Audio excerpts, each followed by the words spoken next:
ओम नमः शिवाय। हर हर महादेव। स्वागत है आपका हमारे चैनल पर। आज के इस वीडियो में हम आपको सुनाएंगे सोमवार व्रत की कथा। सोमवार के दिन सोमवार व्रत कथा सुनने से जीवन की सभी समस्याएं दूर होकर मन की कामनाएं पूर्ण होती हैं। अगर आपकी कुंडली में चंद्रमा की स्थिति खराब है, माता से आपके संबंध खराब चल रहे हैं या फिर किसी भी वजह से आपका मन हमेशा अशांत रहता है, चिड़चिड़ा रहता है, तो सोमवार का व्रत बहुत लाभदायक रहता है, क्योंकि चंद्रमा मन का कारक होता है और सोमवार के दिन भगवान शिव का पूजन करने से चंद्रमा और भगवान शिव दोनों ही प्रसन्न होते हैं। तो बिना व्रत के भी आप सोमवार के व्रत की कथा सुन सकते हैं। इससे भी आपको पूर्ण फल प्राप्त होगा। इसके अलावा हमारे चैनल पर आपको सभी प्रकार की व्रत कथाएं और महात्म सुनने को मिलेंगी। तो सभी व्रत कथाएं और महात्म सुनने के लिए अभी तक अगर आपने चैनल को हमारे को सब्सक्राइब नहीं किया है तो चैनल को सब्सक्राइब करके बेल आइकन पर प्रेस कर लें, और आज की कथा अच्छी लगे तो एक लाइक करें और शेयर करें। तो चलिए अब सुनते हैं सोमवार के व्रत की कथा। एक नगर में एक बहुत धनवान साहूकार रहता था। उसके घर में धन की कोई कमी नहीं थी, परंतु वह बहुत दुखी था क्योंकि उसके कोई पुत्र नहीं था। वह इसी चिंता में दिन रात दुखी रहता था। पुत्र की कामना के लिए वह प्रत्येक सोमवार को शिवजी का व्रत और पूजन किया करता था तथा सायंकाल मंदिर जाकर शिवजी के सामने दीपक जलाया करता था। उसके इस भक्ति भाव को देखकर एक समय माता पार्वती ने भगवान शिव से कहा, महाराज, ये साहूकार आपका अनन्य भक्त है, सदैव आपका व्रत और पूजन बड़ी श्रद्धा से करता है। आपको इसकी मनोकामना अवश्य पूर्ण करनी चाहिए। शिवजी ने कहा, हे पार्वती, यह संसार कर्म क्षेत्र है। किसान खेत में जैसा बीज बोता है वैसी ही फसल काटता है, उसी तरह मनुष्य इस संसार में जैसा कर्म करते हैं वैसा ही फल भोगते हैं। तब माता पार्वती ने अत्यंत आग्रह से कहा कि प्रभु, जब यह आपका अनन्य भक्त है और अगर इसको किसी प्रकार का दुख है तो उसे आपको अवश्य दूर करना चाहिए। आप तो सदैव अपने भक्तों पर दयालु रहते हैं और उनके दुखों को दूर करते हैं। यदि आप ऐसा नहीं करेंगे तो मनुष्य आपका पूजन और व्रत भला क्यों करेंगे। माता पार्वती का ऐसा आग्रह देखकर शिवजी कहने लगे, हे पार्वती, इसके कोई पुत्र नहीं है। इसी चिंता में यह अति दुखी रहता है। इसके भाग्य में पुत्र ना होने पर भी मैं इसको पुत्र प्राप्ति का वरदान देता हूँ, परंतु वह पुत्र केवल 12 वर्ष तक ही जीवित रहेगा। इसके पश्चात वह मृत्यु को प्राप्त हो जाएगा। इससे अधिक मैं इसके लिए कुछ नहीं कर सकता। माता पार्वती और भगवान शिव का ये वार्तालाप वह साहूकार सुन रहा था। इससे उसको ना तो प्रसन्नता हुई और ना ही दुख हुआ। वह पहले की तरह भगवान शिव का व्रत और पूजन करता रहा। कुछ समय के पश्चात साहूकार की स्त्री गर्भवती हुई और 10वें महीने उसके गर्भ से अति सुंदर पुत्र उत्पन्न हुआ। साहूकार के घर में बहुत खुशियां मनाई गईं, परंतु साहूकार तो ये जानता था कि उसकी केवल 12 वर्ष की आयु है, इसीलिए उसने ज्यादा प्रसन्नता प्रकट नहीं की और न ही किसी को यह भेद बताया। जब वह बालक 11 वर्ष का हो गया तो बालक की माता ने उसके पिता से उसका विवाह करने के लिए कहा। तब साहूकार ने कहा कि मैं अभी इसका विवाह नहीं करूंगा, मैं अपने पुत्र को काशी पढ़ने के लिए भेजूंगा। साहूकार ने बालक के मामा को बुलाकर उसको बहुत सा धन देकर कहा, तुम इस बालक को काशी पढ़ने के लिए ले जाओ और रास्ते में जिन जिन स्थानों से भी जाना, यज्ञ करते हुए ब्राह्मणों को भोजन कराते और दक्षिणा देते हुए जाना। दोनों मामा भांजे यज्ञ करते हुए ब्राह्मणों को भोजन कराते और दक्षिणा देते हुए काशी जी की ओर चल पड़े।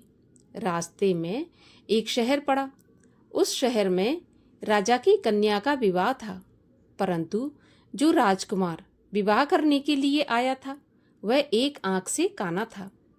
उसके पिता राजा को इस बात की बड़ी चिंता थी कि कहीं राजकुमार को देखकर राजकुमारी के माता पिता या राजकुमारी विवाह में किसी प्रकार की अड़चन पैदा न कर दें।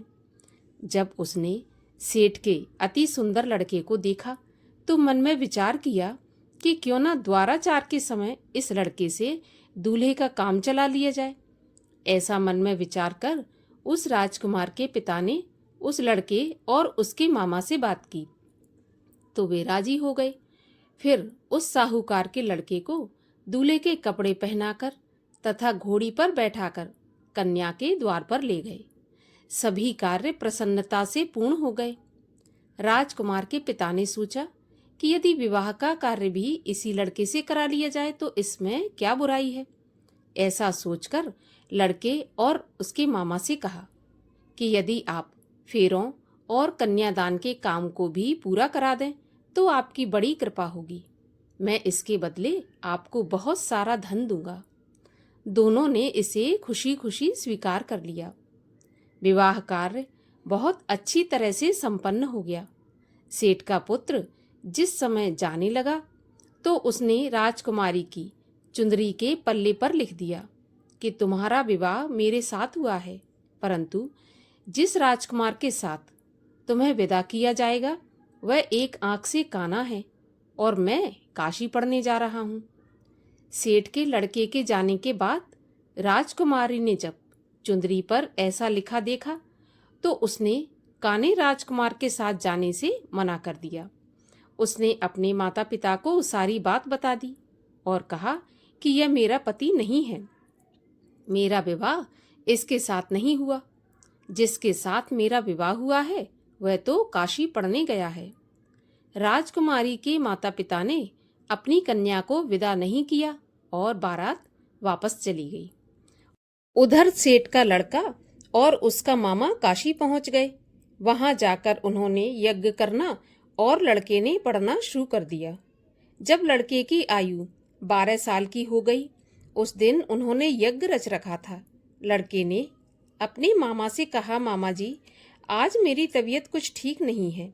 मामा ने कहा अंदर जाकर सो जाओ। लड़का अंदर जाकर सो गया और थोड़ी देर में उसके प्राण निकल गए।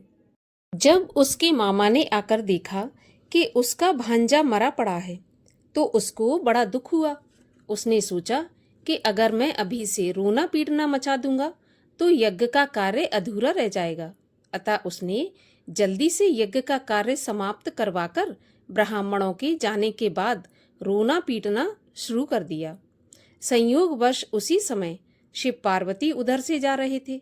जब उन्होंने जोर जोर से रोने की आवाज सुनी तो माता पार्वती जी कहने लगी, महाराज कोई दुखिया रो रहा है, इसके कष्ट को दूर कीजिए। जब शिव पार्वती वहां पहुंचे तो उन्होंने पाया कि वहां पर एक लड़का मरा पड़ा था। माता पार्वती कहने लगी, प्रभु यह तो वही सेठ का लड़का है जो आपके वरदान से उत्पन्न हुआ था। तब शिवजी ने कहा, पार्वती इसकी आयु इतनी ही थी और वह भोग चुका। तब पार्वती जी कहने लगी, हे प्रभु इस बालक को कुछ आयु और दे दो, नहीं तो इसके माता पिता तड़प तड़प कर मर जाएंगे। माता पार्वती के बार बार आग्रह करने पर शिवजी ने उसको जीवन का वरदान दे दिया। शिवजी की कृपा से वह लड़का जीवित हो गया। शिवजी और पार्वती कैलाश पर्वत पर चले गए। शिक्षा पूरी होने पर वह लड़का और उसका मामा उसी प्रकार यज्ञ करते, ब्राह्मणों को भोजन कराते तथा दक्षिणा देते अपने घर की ओर चल पड़े। रास्ते में उसी शहर में आए जहां उस लड़के का वहां की राजकुमारी के साथ विवाह हुआ था। वहां आकर उन्होंने यज्ञ आरंभ कर दिया। उस लड़के के ससुर जो कि वहां के राजा थे, उन्होंने उसको पहचान लिया और महल में ले जाकर उसकी बहुत आवभगत की। फिर बहुत से दास दासियों सहित आदरपूर्वक अपनी राजकुमारी और जवाई राजा को विदा कर दिया। जब वे अपने शहर के निकट आए तो मामा ने कहा कि मैं पहले तुम्हारे घर जाकर तुम्हारे माता पिता को खबर करके आता हूँ। जब उस लड़के का मामा घर पहुंचा तो उसने देखा कि लड़के के माता पिता घर की छत पर बैठे थे।